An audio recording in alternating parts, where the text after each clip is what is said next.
ಎಲ್ಲರಿಗೂ ನಮಸ್ಕಾರ.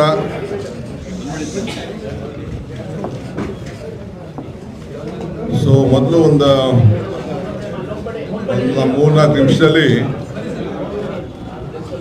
Silent please. Just one small thing and then 3-4 ನಿಮಿಷದಲ್ಲಿ within 3-4 minutes we will finish our KPCC party briefing of Davanagere. ಆಮೇಲೆ ಮಿಕ್ಕಿದ್ದು ಮಾಡ್ತೀವಿ.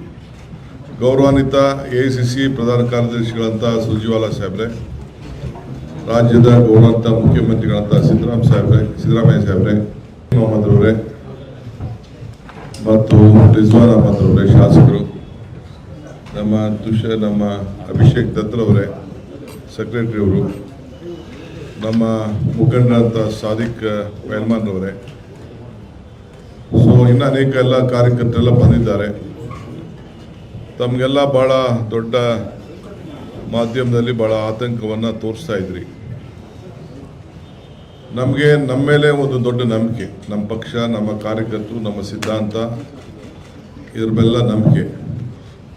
ನಾನು, ಮುಖ್ಯಮಂತ್ರಿಗಳು, AICC ಜನರಲ್ ಸೆಕ್ರೆಟರಿಯವರು, ನಮ್ಮ ಯುವ ಶಾಸಕರುಗಳಾದ ಸಲೀಂ ಅಹಮದ್ ಮತ್ತು ರಿಜ್ವಾನ್ ಅವ್ರಿಗೆ ನಮ್ಮ ಇಂಡಿಪೆಂಡೆಂಟ್ ಆಗಿ, ನಮ್ಮ ರೆಬೆಲ್ ಆಗಿ ಅರ್ಜಿ ಹಾಕಿದಂಥ ಕ್ಯಾಂಡಿಡೇಟ್ ಹತ್ರ ಹೋಗಿ ಮಾತಾಡಿ ಮನವೊಲಿಸಬೇಕು ಅಂತೇಳಿ ಮುಖ್ಯಮಂತ್ರಿಗಳು ನಾವೆಲ್ಲ ಸೇರಿ ಒಟ್ಟಿಗೆ ಅವ್ರಿಗೆ ಜವಾಬ್ದಾರಿಯನ್ನು ವಹಿಸಿದ್ದು.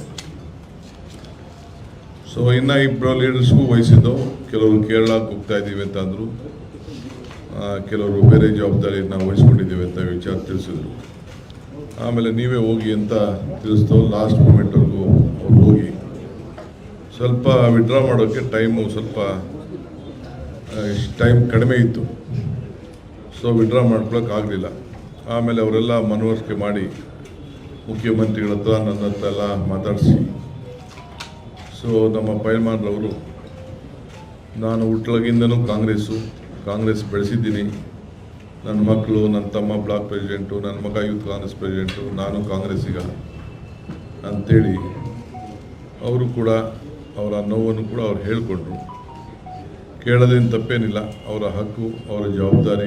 ನಾಯಕತ್ವವನ್ನು ಮೊದಲಿಂದ 40 ವರ್ಷದಿಂದ ಮಾಡಿದ್ದಾರೆ.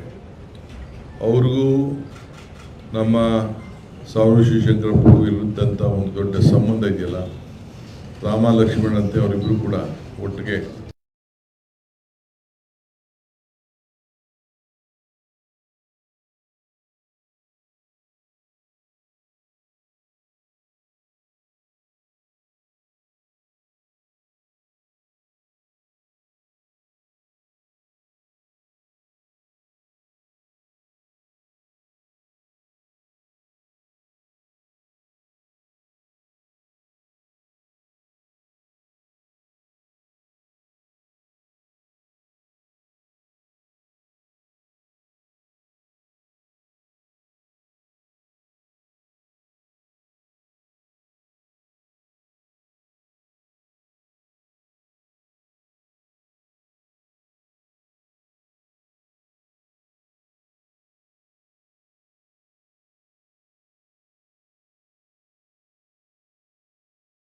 ನಾನು 11-12 ಗಂಟೆಗೆ ಬೆಂಗಳೂರು ತಲುಪ್ತೇನೆ ಅಂತೇಳಿ ಮಾತು ಕೊಟ್ಟು ಅವರೆಲ್ಲ ನಾಯಕರುಗಳನ್ನ ಕರ್ಕೊಂಡು ಇವತ್ತು ಬಂದು ಮುಖ್ಯಮಂತ್ರಿಗಳನ್ನು, ನನ್ನ ಬಂದು ಮತ್ತು ಸುರ್ಜಿವಾಲಾ ಸಾಹೇಬ್ರನ್ನ ಭೇಟಿ ಮಾಡಿ, ನಾನು ಈ ಪಕ್ಷನ ಉಳಿಸ್ಕೊಳ್ತೇನೆ, ಪಕ್ಷನ ಗೆಲ್ಲಿಸ್ತೇವೆ, ಎಲ್ಲರ ಜವಾಬ್ದಾರಿ ನಾವು ತೆಗೆದುಕೊಳ್ತೇವೆ, ಪಕ್ಷ ನಮಗೆ ಇಂಪಾರ್ಟೆಂಟು, ದೇಶಕ್ಕೆ ಒಂದು ದೊಡ್ಡ ಸಂದೇಶ ಹೋಗಬೇಕು ಅಂತ ತೀರ್ಮಾನ ಮಾಡಿ ಇವತ್ತು ನಮ್ಮ ಪಕ್ಷಕ್ಕೆ ನಾನು ದ್ರೋಹ ಮಾಡೋದಿಲ್ಲ, ನಾನೊಬ್ಬ ಕಾಂಗ್ರೆಸ್ಸಿಗನಾಗಿರ್ತೇನೆ ಅನ್ನೋದನ್ನು ಅವರು ನಮಗೆ ತಿಳಿಸಿ ಇವತ್ತು ನಿಮ್ಮ ಮುಂದೆ, ನಿಮ್ಮ ಕಣ್ಣುಗಳಿಗೆ, ನಿಮಗೆ ಕ್ಯಾಮ್ರಾಗೆ ಎಲ್ಲ ಕೂಡ ಇವತ್ತು ಸಾಕ್ಷಿಯಾಗಿದ್ದಾರೆ.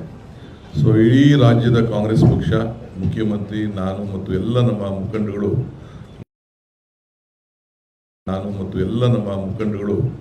ನಮ್ಮ ಸಾದಿಕ್ ಪೈಲ್ಮಾನ್ರವ್ರಿಗೆ ನಾನು ಅಭಿನಂದಿಸ್ತೇನೆ. ಪಕ್ಷ ಅವ್ರ ಜೊತೆ ಯಾವಾಗಲೂ ಕೂಡ ಈ ಒಂದು ನಿಯತ್ತು, ಶಿಸ್ತು, ಆ ಹೋರಾಟ, ತ್ಯಾಗ, ಇದಕ್ಕೆಲ್ಲ ಕೂಡ ಅವ್ರಿಗೆ ಗೌರವವನ್ನು ಸಲ್ಲಿಸ್ತದೆ. ಸೊ ಆ ಕೆಲಸ ಕೂಡ ನಾನು, ಮುಖ್ಯಮಂತ್ರಿಗಳು ಇಬ್ಬರು ಕೂಡ ಈ ಬಗ್ಗೆ ವ್ಯಾಪಕವಾಗಿ ಚರ್ಚೆ ಮಾಡಿದ್ದೇವೆ. ಸೊ ಅವ್ರಿಗೆ ನಾನು ತುಂಬ ಹೃದಯದಿಂದ ಅಭಿನಂದನೆಯನ್ನು ಸಲ್ಲಿಸ್ತೇನೆ. ಅವ್ರಿಗೇನು ನಾನೇನು ಹೊಸದಾಗೆ ಶಾಲೆ ಹಾಕ್ಬಿಟ್ಟು ಕರ್ಕೊಳ್ಳೋಂಥ ಅವಶ್ಯಕತೆ ಇಲ್ಲ. ಅವರ ಎದೆಯಲ್ಲಿ, ಹೃದಯದಲ್ಲಿ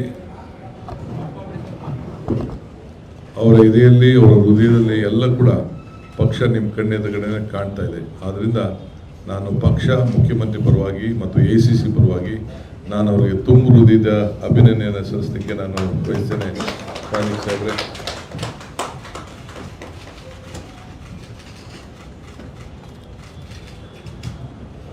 ಸೊ ಇದ್ರ ಜೊತೆಗೆ ನಾನು ಮತ್ತು ಮುಖ್ಯಮಂತ್ರಿಗಳು ಭಾಳ ತುಂಬ ಹೃದಯದಿಂದ ಶ್ರಮಪಟ್ಟಂಥ ನಮ್ಮ ಸ್ಥಳೀಯ ಕೆಲವು ಮುಖಂಡರುಗಳು ಕೂಡ ಹಗಲು ರಾತ್ರಿ ಅವರಿಗೆ ಮನವೊಲಿಸಲಿಕ್ಕೆ ಪ್ರಯತ್ನವನ್ನು ಮಾಡಿದ್ದಾರೆ. ಅವರು ಕೂಡ ಈ ಸಂದರ್ಭದಲ್ಲಿ ನಾನು ಅಭಿನಂದಿಸ್ತೇನೆ, ಕೃತಜ್ಞತೆ ಸಲ್ಲಿಸಲಿಕ್ಕೆ ಬಯಸ್ತೇನೆ. ಜೊತೆಗೆ ನಮ್ಮ ರಿಜ್ವಾನ್ ರವರು ಮತ್ತು ನಮ್ಮ ಸಲೀಂ ರವರು ಅವರು ಕೂಡ ಮುಖ್ಯಮಂತ್ರಿಗಳ ಮಾರ್ಗದರ್ಶನದಂತೆ ಅವರು ಹೋಗಿ ನಾವು ಕೊಟ್ಟಂಥ ಜವಾಬ್ದಾರಿಯನ್ನು ಭಾಳ ಉತ್ತಮವಾಗಿ ಅವರು ನಿರ್ವಹಿಸಿದ್ದಾರೆ. ಅವರು ಕೂಡ ನಾನು ಅಭಿನಂದಿಸುವಂಥ ಕೆಲಸ ಪಕ್ಷ ಅವರು ಕೂಡ ಮಾಡ್ತದೆ ಅನ್ನೋ ಮಾತನ್ನು ಈ ಸಂದರ್ಭ ಹೇಳಲಿಕ್ಕೆ ಬಯಸ್ತೇನೆ. ಈ ಮುಂದಕ್ಕೆ ನಮ್ಮ ದೇಶದ ವಿಚಾರದಲ್ಲಿ ನಮ್ಮ ಸುರ್ಜಿವಾಲಾ ಸಾಹೇಬರು ನಿಮ್ಮನ್ನು ಉದ್ದೇಶಿಸಿ ಮಾತಾಡಬೇಕು ಅಂತೇಳಿ ನಾವು ಕೂಡ ಈ ದೇಶದಲ್ಲಿ ಆಗ್ತಾ ಇರೋಂಥ ಒಂದು ದೊಡ್ಡ ಓಕೆ ಒಂದು ನಿಮಿಷ ನಮ್ಮ ಸಾದಿಕ್ ರವರು ಮಾತಾಡ್ತಾರೆ, 2 ನಿಮಿಷ ಮಾತಾಡ್ತಾರೆ.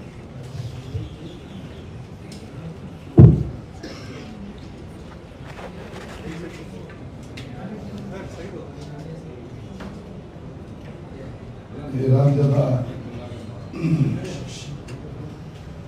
ಮುಖ್ಯಮಂತ್ರಿ ಸಿದ್ದರಾಮಯ್ಯವರೇ,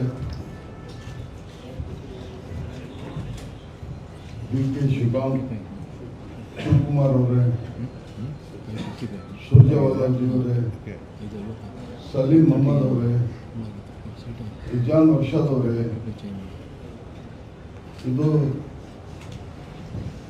ರಾಷ್ಟ್ರೀಯ ಕಾಂಗ್ರೆಸ್ ಪಕ್ಷ ಈ ನಾಡಿನಲ್ಲಿ ಕಾಂಗ್ರೆಸ್ ಆಡಳಿತ ಮಾಡ್ಕೊಂತ ಬಂದಿದೆ. ನಮಗೆ ಎಲ್ಲರಿಗೂ ಗೊತ್ತಿರೋಂಥ ವಿಷಯ. ಒಂದು ಮನೆಯಲ್ಲಿ ಅಣ್ಣ ತಮ್ಮಂದರಲ್ಲಿ ಹೊಡೆದು ಬಂದರೆ ಹಿರಿಯರು ಯಾರೋ ಒಬ್ಬರು ಸಮಜಾಯಿಸ್ತಾರೆ. ಹೊಡೆದು ಬಂದದ್ದು ನಮ್ಮನ್ನು ಹಿರಿಯರು, ನಮ್ಮ ಮನೆಯವರು, ಕುಟುಂಬದವರಾದ ನನಗೆ ಕರೆದು ಸಮಜಾಯಿಸಿ ನಾನು ಪುನಃ ಆ ಮನೆಗೆ ಮತ್ತೆ ಮರಳಿ ಬಂದಿದ್ದೇನೆ. ಖಂಡಿತವಾಗೂ ನಮ್ಮ SS ಮಲ್ಲಿಕಾರ್ಜುನ್ ಅವರು, ಪರಬ ಮಲ್ಲಿಕಾರ್ಜುನ್ ಅವರು, ಶಾಮನೂರು ಶಿವಶಂಕರಪ್ಪ ನಿಧನ ಆದ ನಂತರ ಅವರ ನಮ್ಮ ರಾಜಕೀಯ ಗುರುಗಳು, ಈ ರಾಜ್ಯಕ್ಕೆ ಹಿರೇಶಿವರ ಅಧ್ಯಕ್ಷರು, ಅವರ ಕೊಡುಗೆ ನಮ್ಮ ರಾಜ್ಯಕ್ಕೆ, ನಮ್ಮ ಜಿಲ್ಲೆಗೆ ಭಾಳ ಇದೆ. ಅವರ ಅನುಕಂಪ ಊರು ದೃಷ್ಟಿಲೆ ಒಳ್ಳೆ ಕೆಲಸಗಳು ಆಗಬೇಕು, ಜನಗಳು ಆರೋಗ್ಯದಿಂದ ಇರಬೇಕು ಅಂತಕ್ಕದ್ದು ಅವ್ರದ್ದು ಕನಸು. ಆದರೆ ಈಗ ನಮ್ಮ SS ಮಲ್ಲಿಕಾರ್ಜುನ್ ಮಗನಿಗೆ ಕಾಂಗ್ರೆಸ್ ಪಕ್ಷದಿಂದ ಟಿಕೆಟ್ ಸಿಕ್ಕಿದೆ. ಖಂಡಿತವಾಗೂ ಅಲ್ಪಸಂಖ್ಯಾತರು, ಆಯ್ದ ವರ್ಗದ ಜನ, ಎಲ್ಲ ಧರ್ಮದ ಜನ ಅವರಿಗೆ ಭುಜ ಹಚ್ಚಿ ಅಂತರ ಮತದಿಂದ 9ನೇ ತಾರೀಕಿಗೆ ನಾವು ಮತ ನೀಡಿ ನಾವು ವಿಧಾನಸಭೆಗೆ ಅವರಿಗೆ ಕಳಿಸ್ಕೊಡ್ತೀವಿ ಅಂತೇಳಿ ತಮ್ಮ ಮೂಲಕ, ಮಾಧ್ಯಮದ ಮೂಲಕ ಹೇಳಕ್ಕೆ ನಾನು ಇಷ್ಟಪಡ್ತೀನಿ. Thank you. We'll take questions later. You can say.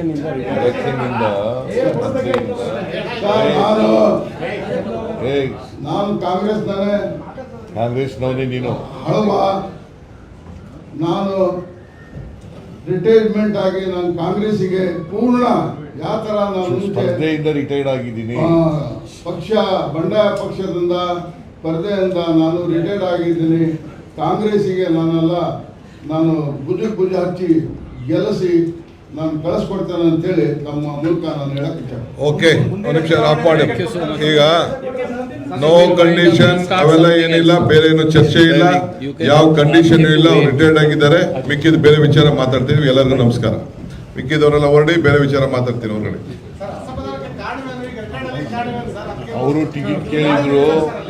ಈಗ ಅವರು ಟಿಕೆಟ್ ಕೇಳಿದ್ರು. ಪೈಲ್ವಾನ್ ಸಾದಿಕ್ ಅವರು ಕೂಡ ಟಿಕೆಟ್ ಕೇಳಿದ್ರು, ಅರ್ಜಿ ಹಾಕಿದ್ರು. ಆದ್ದರಿಂದ ಅವರು ಕಣದಲ್ಲಿ ಉಳಿದಿದ್ರು. ನಾನು ನಿನ್ನೆ ರಿಜ್ವಾನ್ ಅವರಿಗೆ ಮತ್ತು ಸಲೀಂ ಅವರಿಗೆ ಇವರು ಎಂಥವರು ನಜೀರ್ ಅವರಿಗೆ ದಾವಣಗೆರೆಗೆ ಹೋಗಿ ನಾನು ನಿನ್ನೆ ರಿಪ್ಲೈ ಇದ್ದದ್ರಿಂದ ನಾನು ಹೆಚ್ಚು ಸಮಯ ಇರಲಿಲ್ಲ ನನಗೆ, ಹಾಗಾಗಿ ಇವ್ರನ್ನ ಕಳಿಸಿದ್ದೆ. ಅವರು ನಜೀರ್ ಹೋಗಲಿಲ್ಲ, ರಿಜ್ವಾನ್ ಮತ್ತು ಸಲೀಂ ಹೋಗಿದ್ದರು. ಅವ್ರು ಹೋಗೋ ಅಷ್ಟೊತ್ತಿಗೆ ಟೈಮ್ ಆಗಿಬಿಟ್ಟಿತ್ತು. ಸೊ ಹಂಗಾಗಿ ತೆಗಿಸೋಕ್ಕಾಗಲಿಲ್ಲ, ಅವರು ವಾಪಸ್ ತೆಗಿಸೋಕ್ಕಾಗಲಿಲ್ಲ. ಸೊ ಅವರು ಮನವೊಲಿಸಿ ಅವ್ರನ್ನ ರಿಟೈರ್ ಆಗಬೇಕು ಅಂತ ಹೇಳಿ ಅವರು ಒಪ್ಕೊಂಡು, ಯಾಕೆಂದರೆ ಅವರು ಕಾಂಗ್ರೆಸ್ನಲ್ಲೇ ಸುಮಾರು 40 ವರ್ಷಗಳಿಗೂ ಹೆಚ್ಚು ಕಾಲದಿಂದ ಇದ್ದಾರೆ ಕಾಂಗ್ರೆಸ್ನಲ್ಲಿ.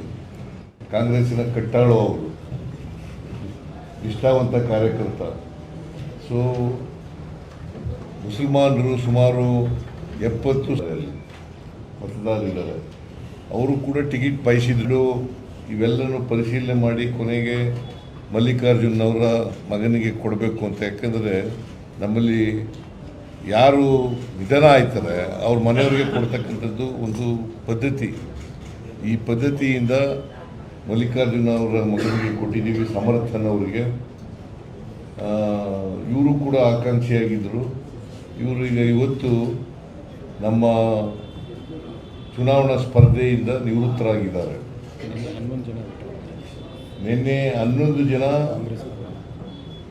ವಾಪಸ್ ತಗೊಂಡಿದ್ದಾರೆ, ಅವರ ನಾಮಿನೇಷನನ್ನು ವಾಪಸ್ ತಗೊಂಡಿದ್ದಾರೆ.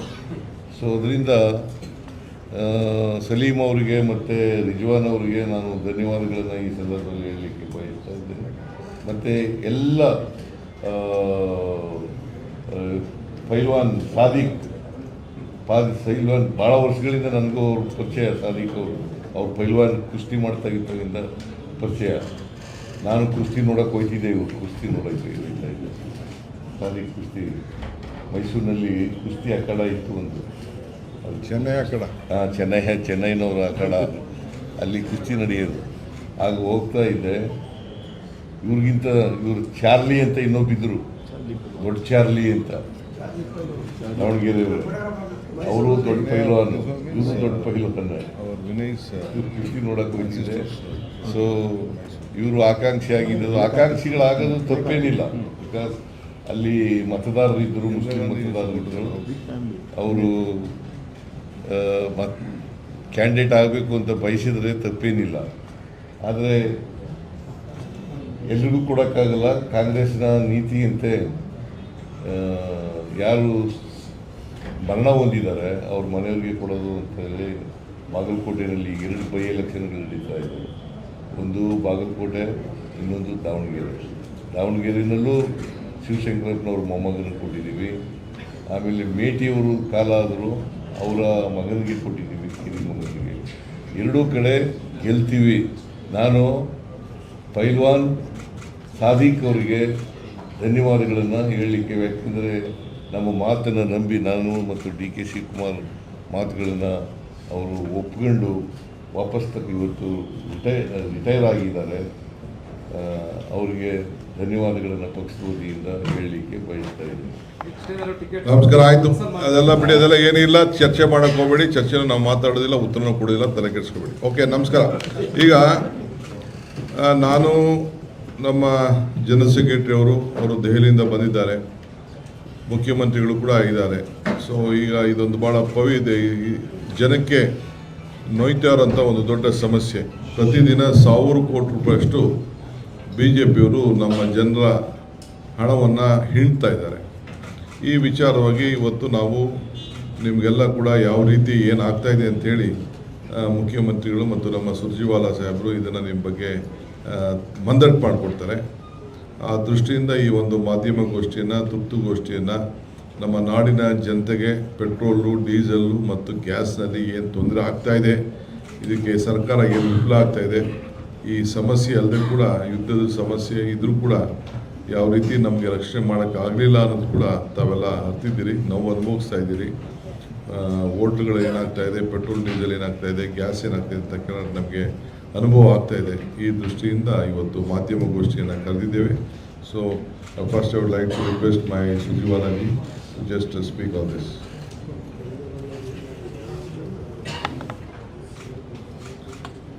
better speak in English. Thank you, Shiv Kumar ji. Our Honorable Chief Minister Siddharamaiah ji, all our friends on the dais and friends of the media. There was an important political development in the state. That's why we took some time extra of yours. My apologies. And it was a happy day for the Congress family that few friends who had some differences of opinion, they have come back to the Congress mainstream, as PCC President said, and we have welcomed Sadiq Pahalwanji and hundreds and thousands of other friends who had some reservations, and now everything stands sorted out. Coming back, Chief Minister, PCC President, myself and all of us are here with an important issue today. Before I raise this, I want to show you a figure that's here behind you. I can't even count the number of zeros on there.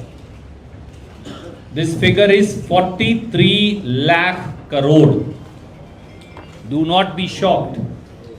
That is the money collected by Modi government and the BJP by taxing people of India over last 11 years. 1,000 crore per day for 11 years every day is how much Modi government has been collecting by imposing excise duty and customs duty on petrol and diesel alone. Friends, as the West Asia crisis looms large, we saw that late yesterday, early morning today, the first private oil company of the country, Naira Energy, which was SR Oil earlier, raised the price of petrol by 5 rupees 30 paisa a litre and raised the price of diesel by 3 rupees a litre. According to us, and that's why CM, Deputy CM, PCC President, we are all here today, this is a prelude to the imminent hike in prices of petrol, diesel and gas as the BJP government awaits once again the conclusion of elections on 9th April and 23rd April. Thereafter they will raise it again. Petrol and diesel by up to 20 rupees a litre and gas cylinder by up to 500 rupees a gas cylinder more, in addition to the 2 hikes that have already happened. This is the well-known dupe, deceive, distract style of Modi government and the BJP. They keep attempting to fool or befool all of us by announcing, they announced reduction in excise duty on petrol and diesel and push to media friends as if prices have gone down. They reduced excise duty on petrol, I was telling PCC President and Chief Minister, from rupees 13 to rupees 10 a litre, and on diesel from rupees 10 a litre to 0. Without but a paisa of relief for the common people of the country. You repeat it. This is called, they reduced excise duty without giving a single paisa of relief to ordinary Indian. This is called balance sheet management, convenient accounting and headline management. The burden will get transferred back to whom? To Government of India. Government of India will collect this money from whom? From you and me and from each one of us. And finally it is called inflict 1,000 wounds and then put a band-aid over them. That's what it is called. Friends, the truth is that Modi government's devious and unrelenting taxation of petrol and diesel over last 11 years is a cycle of loot for which Prime Minister must answer, BJP leaders must answer. and I want to place 5-6 facts before you. Number one, over last 11 years, by imposing excise duty on petrol and diesel, Government of India has collected 43 lakh crore. This is 1,000 crore a day. So what I have done is, there is a petroleum analysis cell in Government of India.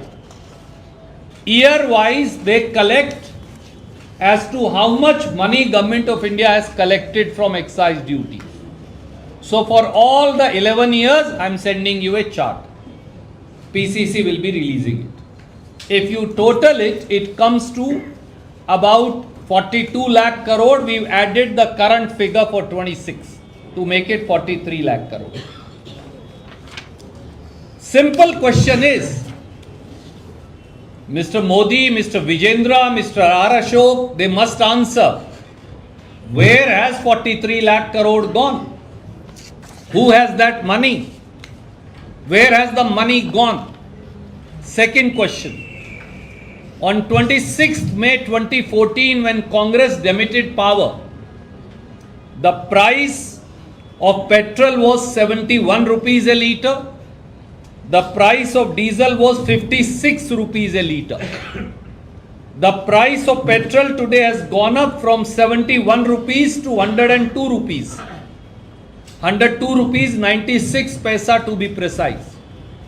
The price of diesel has gone up from 56 rupees to 91 rupees a litre.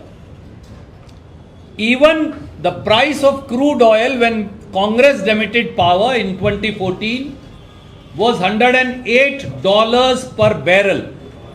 Prior to the West Asia crisis, the average price of crude oil was 70 rupees a barrel, almost down by $38 per barrel.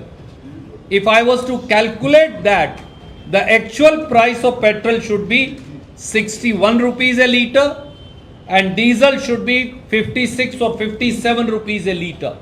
Rest of the money is going to BJP government's pocket. Thirdly, between 2014 to 2025, 11 years, Modi government imposed an average excise duty of rupees 19.70, 19 rupees 70 paisa on petrol per litre and 15 rupees 50 paisa per litre on diesel. This is 25% of the price of petrol and 22% of the price of diesel. So every time you put fuel in your scooter, motorcycle, car, tractor, four-wheeler, truck, 25% goes to Modi government's pocket because that's what they are collecting. They have increased excise duty. They have varied it 21 times and increased it 12 times.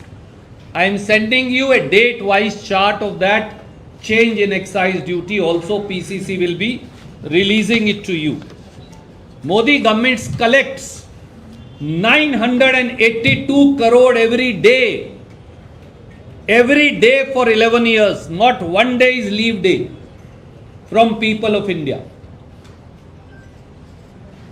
Modi government's announcement of reduction on excise duty on petrol and diesel has what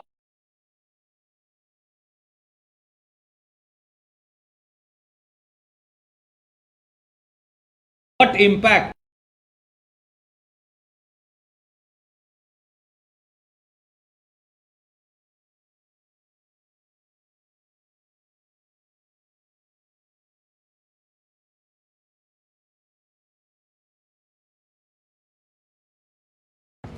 As far will the benefit people of India.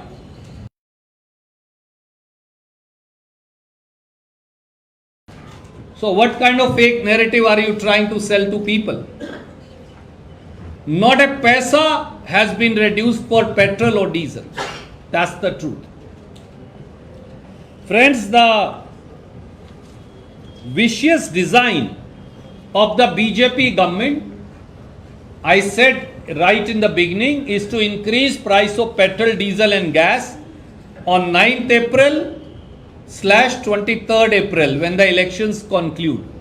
You will say, how do you know that? Well, that's our past experience. And let me give you 3 examples. Modi government came to power in 2014. Delhi Assembly election February 2015, sir. On 8th February, they raised the price of petrol and diesel. As you vote, they increase the price of petrol, diesel and gas. This is not the only example. In 2019 general elections concluded on 19th of May 2019. Modi government raised the price of petrol and diesel when? On 20th of May, the very next day. That's the past experience. In 2022, Uttar Pradesh and many other states went to polls. The polling happened on 10th of March 2022. Modi government increased the price of petrol and diesel on 22nd March 2022, and not once, but 14 times in 16 days. They increased.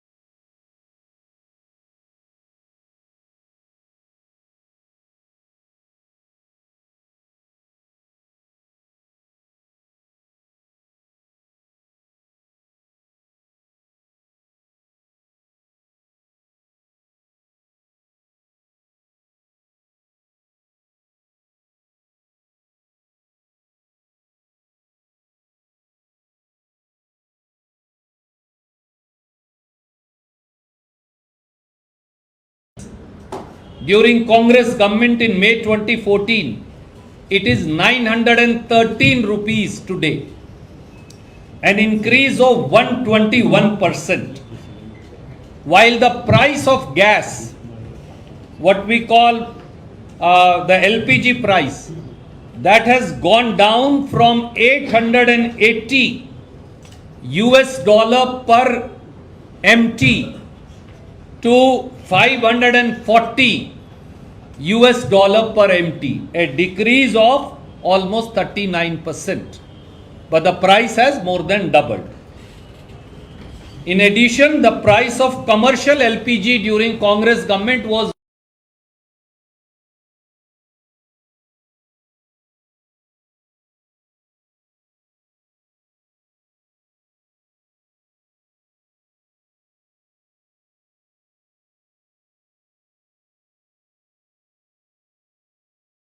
$1,541 per cylinder.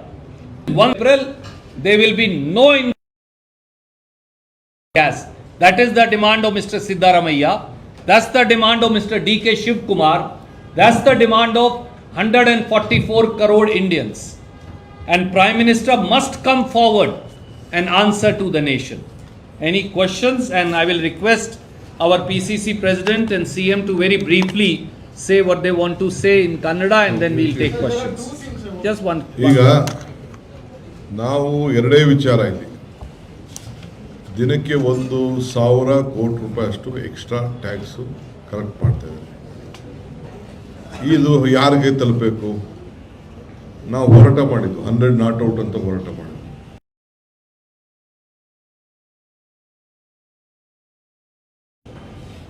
ಈಗ extra ಮಾಡ್ತಾ ಇದ್ದಾರೆ.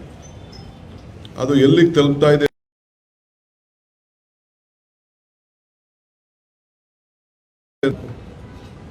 ನಾವು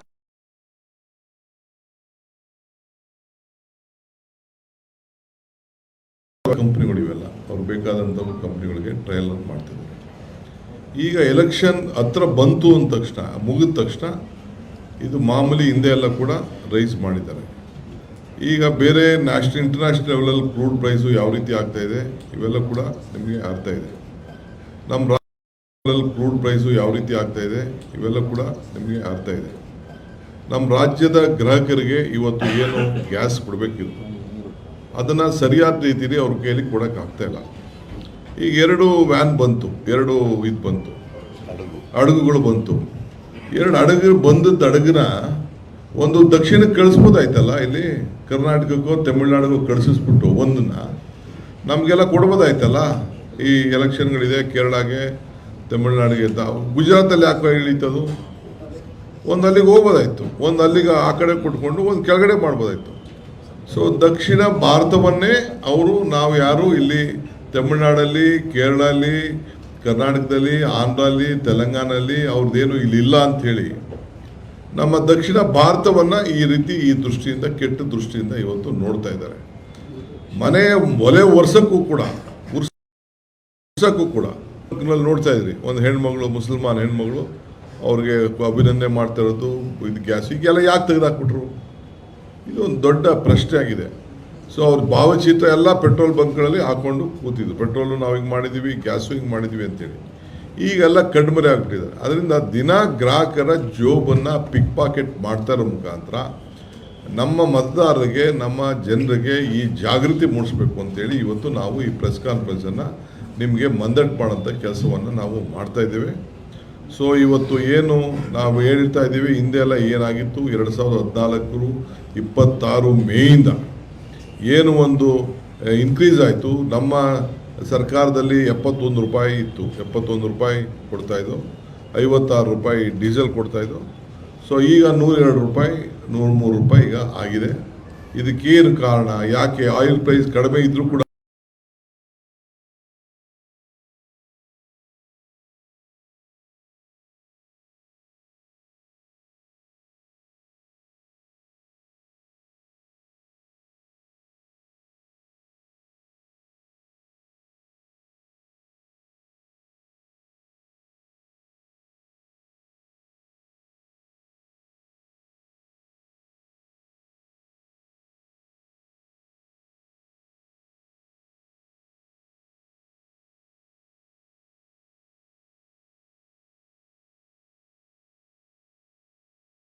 ₹103 ಈಗ ಆಗಿದೆ.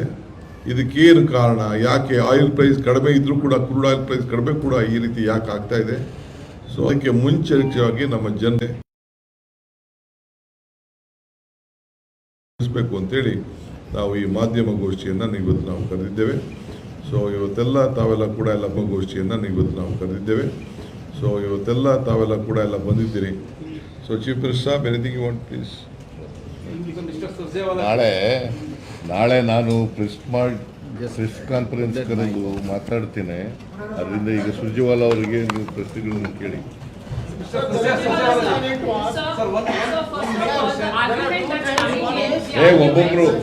ಒಬ್ರು ಕೇಳ್ತಾ ಇದ್ದಾನೆ.